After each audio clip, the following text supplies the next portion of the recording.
In the movie The Straight Story, Alvin Straight rides his John Deere riding lawnmower 300 miles to visit his estranged and sick brother because there was no other way that he could or would travel. During his 6-week journey on the lawnmower, he picked up a hitchhiker who was a young woman running away from her family because she found out that she was pregnant and didn't want to tell them. Alvin Straight, with his folksy, common-sense voice, told the young woman that when his children were younger, he would have them find a stick in the yard. They would find the stick and then he would instruct them to break it. He told them, now find 10 sticks. They did as they were told. He told them to bundle up the 10 sticks now and try and break those. And try as they might, they could not break them. He pointed to the bundle of sticks and told his children, now that's family. Families are, by fantasy, perfect, but by reality, they are dysfunctional. And so we all live in a world suspended between fantasy and reality, between the perfect family on the screen and our own family living in our house, between what should be and what is, between what we expect and what we get. Let's remember the bad parenting skills of our biblical patriarch Jacob when he singles out Joseph from among his 12 sons and one daughter as his favorite child. He bestowed upon Joseph a coat of many colors. He allowed his other sons' jealousy to grow against Joseph. Not that Joseph was much help. He was a dream interpreter, and he had dreams of his own where he envisioned a future where his brothers would be bowing down to him. That's not something that a sibling wishes to hear from the favorite son. The siblings' dysfunction reaches a peak when the brothers plot fratricide.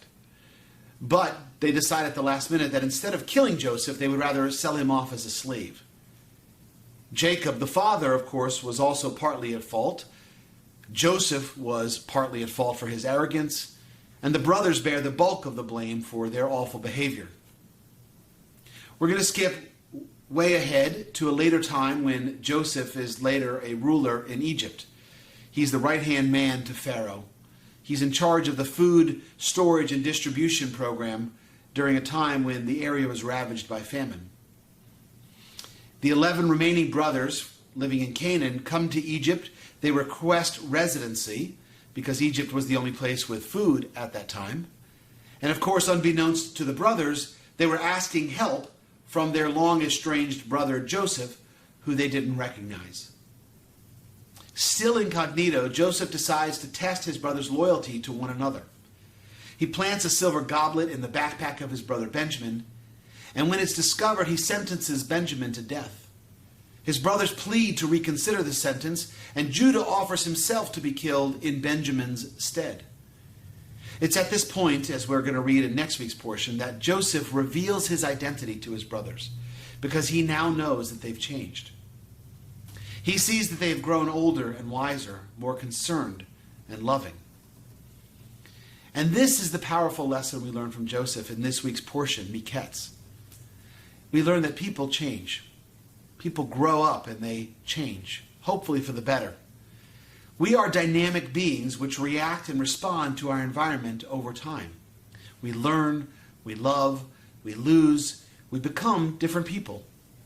Joseph knew this, and he did not greet his brothers with contempt, as one might expect.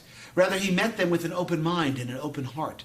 He could have easily held a grudge because of what they had done before and sought vengeance on his sinful brothers, but instead, he acknowledged that time had made them better people. And we thank Joseph for this lesson in forgiveness. Because without this reconciliation, the Jewish people may have languished in the parched fields of Canaan. And you and I may not be here this day. So let's learn from Joseph to always opt for reconciliation instead of a lifetime of causeless anger. We always have the choice of stewing in our familial dysfunction versus embracing that which makes each of us truly unique. May we make that right choice, and may we remain bound together like that bundle of sticks, never to be broken. Now go out and be Torah.